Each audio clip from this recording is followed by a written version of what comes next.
Alright guys, what we're going to do today is, since everybody likes stories so much on YouTube, I'm going to tell you some.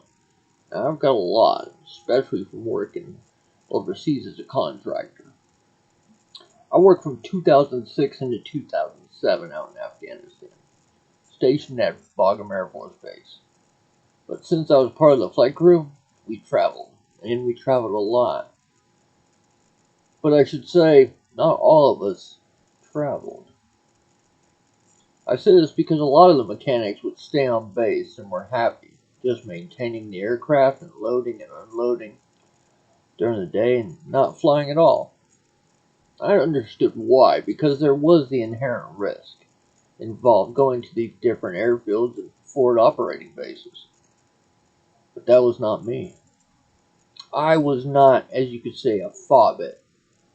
That's a little play on words. A forward operating base and a hobbit put together is a fobbit. Somebody that goes to a base and doesn't really leave until it's time for them to go.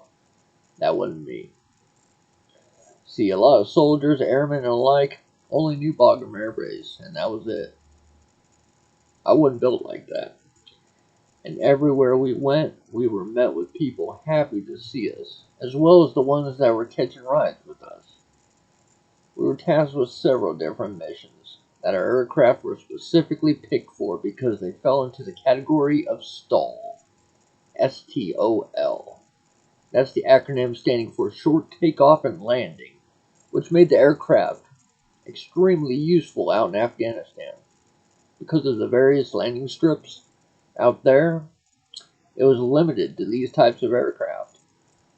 Some of the airstrips consisted of just dirt, while others gravel, and that was it. And they were short. Well, saying that, I was a flight engineer.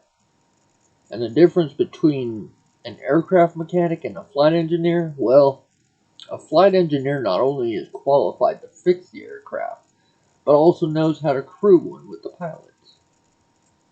See, flight engineers are familiar with the procedures of takeoffs, landings, and everything in between, including but not limited to emergency procedures. Let's just say in case one of the pilots had become non-effective in his role, to a point where he couldn't assist in the safe operation of the aircraft, a flight engineer could and would assume that role.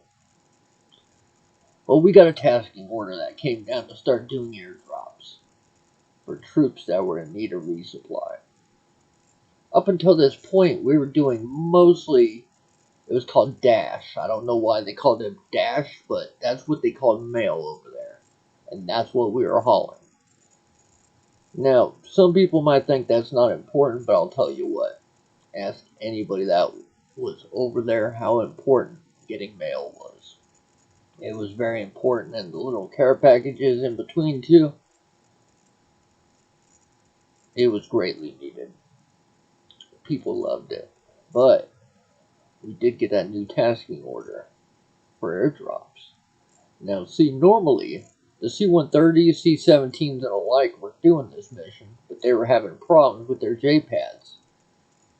Standing for, now, I believe, J-pads is Parachute or Precise Air Delivery System, which is an automated parachute system that pretty much guides itself by GPS to the exact point where you need it. Well, that's good in theory, but that was exactly the problem they were having. It wasn't working.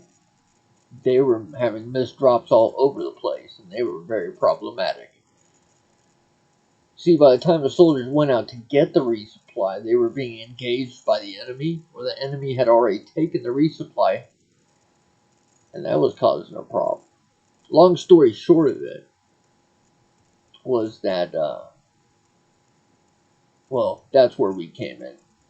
The aircraft we were using is called CASA 212. It's also capable of doing this after a few modifications, like putting rollers on the floor and ramp for the airdrop bundles to slide off of and out of the aircraft, where then it would deploy its parachute. With the aid of a deployment lanyard that was attached to a static line we had already had installed in the aircraft, and after most importantly, it would land it where it was needed. This was a whole new mission where we had to create a standard operating procedure to accomplish this.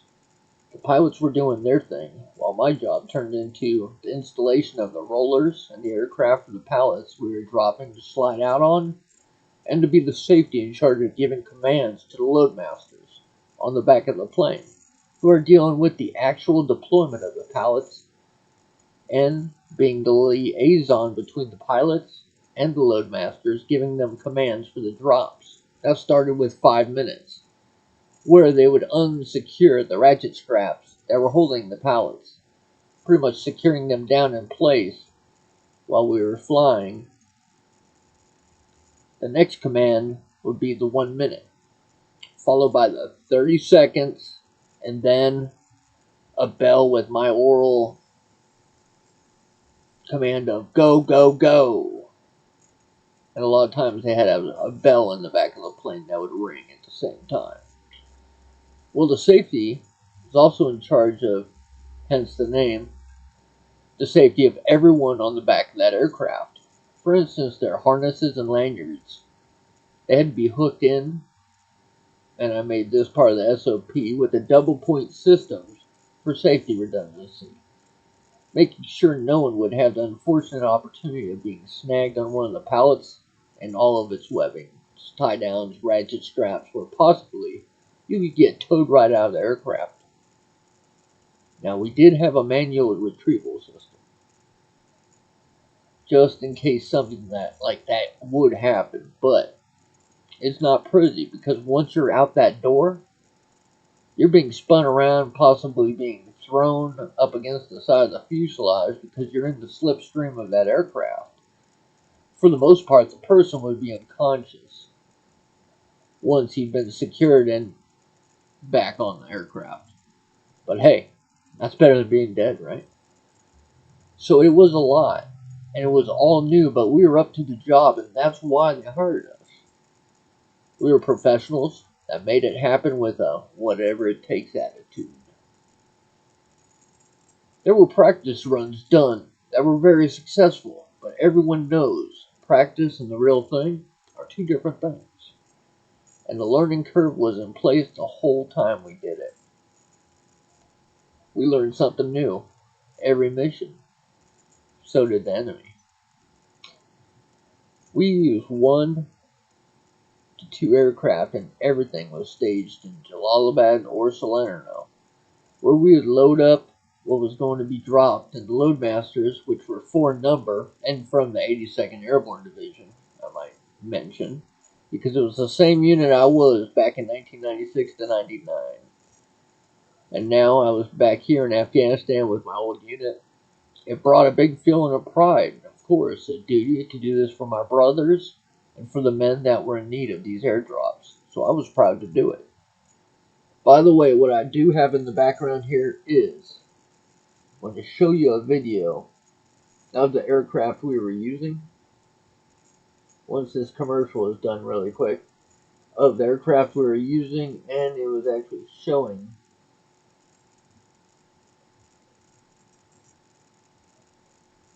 There we go. This is exactly what we were doing. You can watch that while I just continue on.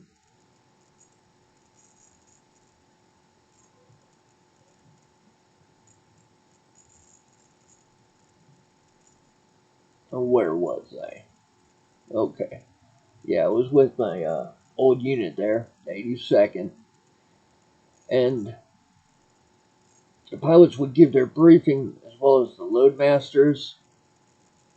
We'd leave from Bagram around 5:30 in the morning after the aircraft was fueled and head to either Salerno or Jalalabad, where the airdrop pallets were being staged. Then we'd have our different briefings, both the pilots and the loadmasters, and pretty much would head out from there. Oh, and speaking about that learning curve I was talking about, well, it was exhibited when we were told after returning back to Bagram on an after-action report known as an AAR, that on our second run to drop another load in the same location that we had enemy fighters setting up rockets to be ready for us on the second pass. which fortunately, my brothers handled that business before their dream came to fruition. Way to go, guys.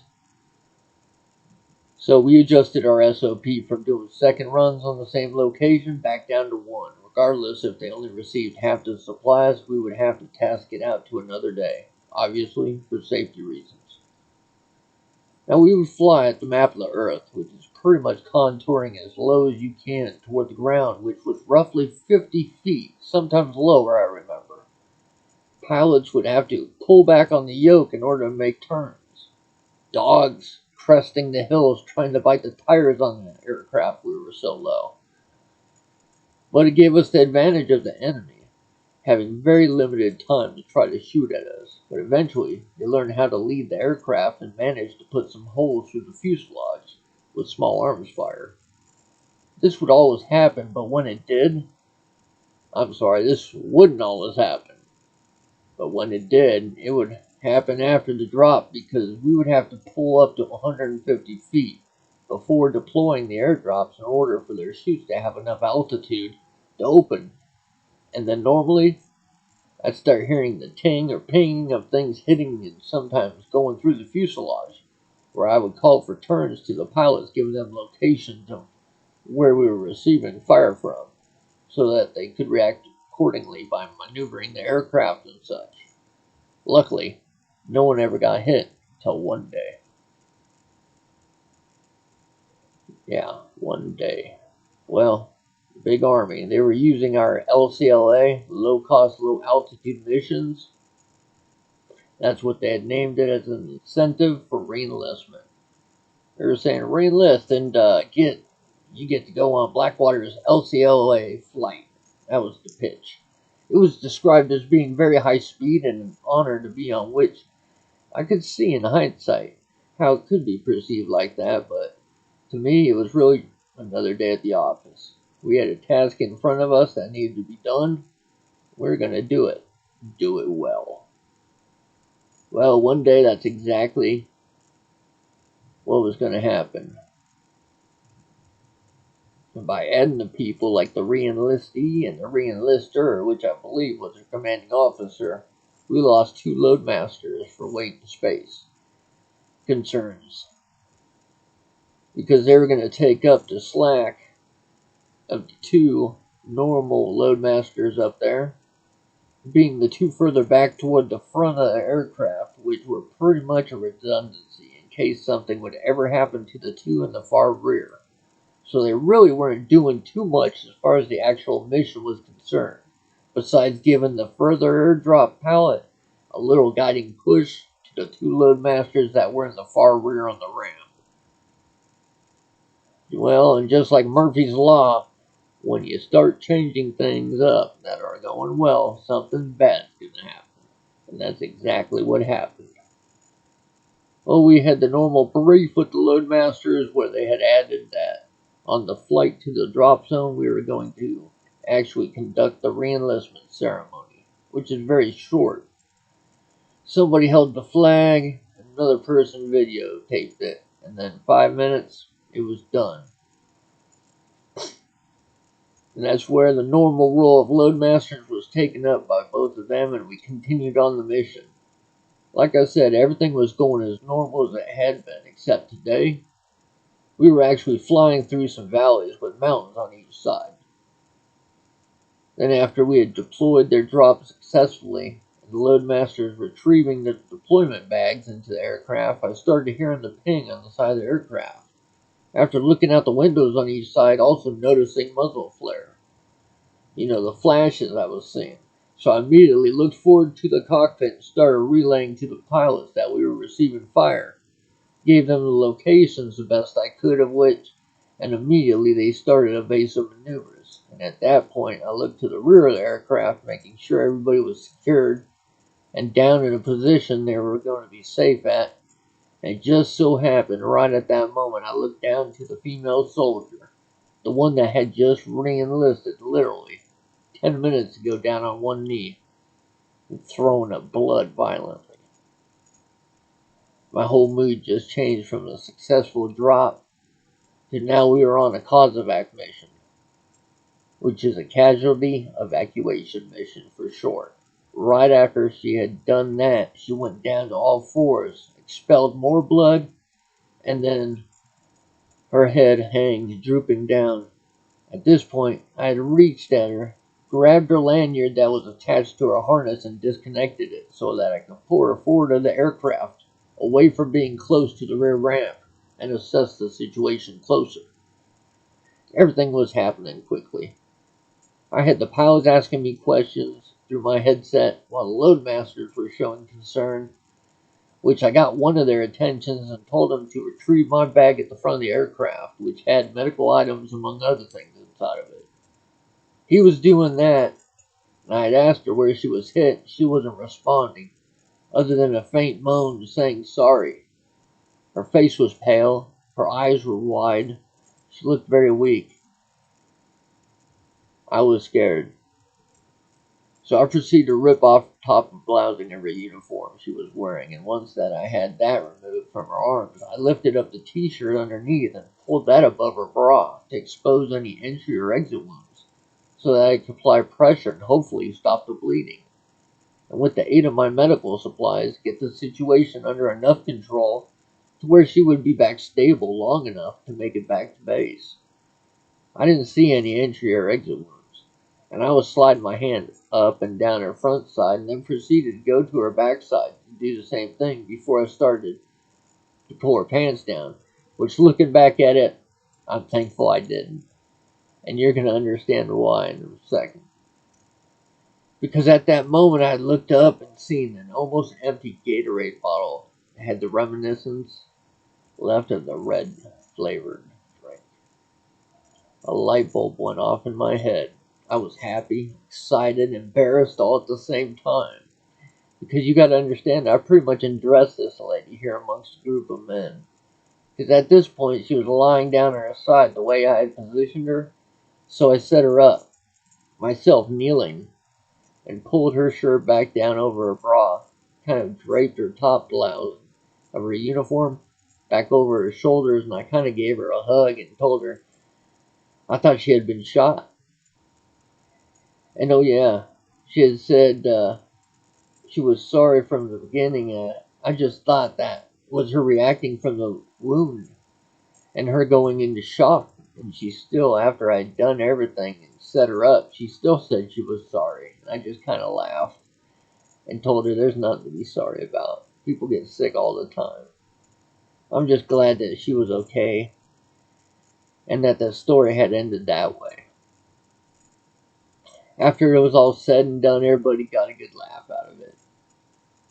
Well, I hope you enjoyed it, the story here, and if you did, please like and subscribe and share the video. Add any comments you want, and I will continue telling about my escapades, which there was quite a few in Afghanistan. Plus, I spent several years contracting over in Africa. Have a lot of good stories from there. So with that being said, I want to wish everybody a good evening, a good day, a good morning, depending on when you're watching this video, and I will see you soon. Take care.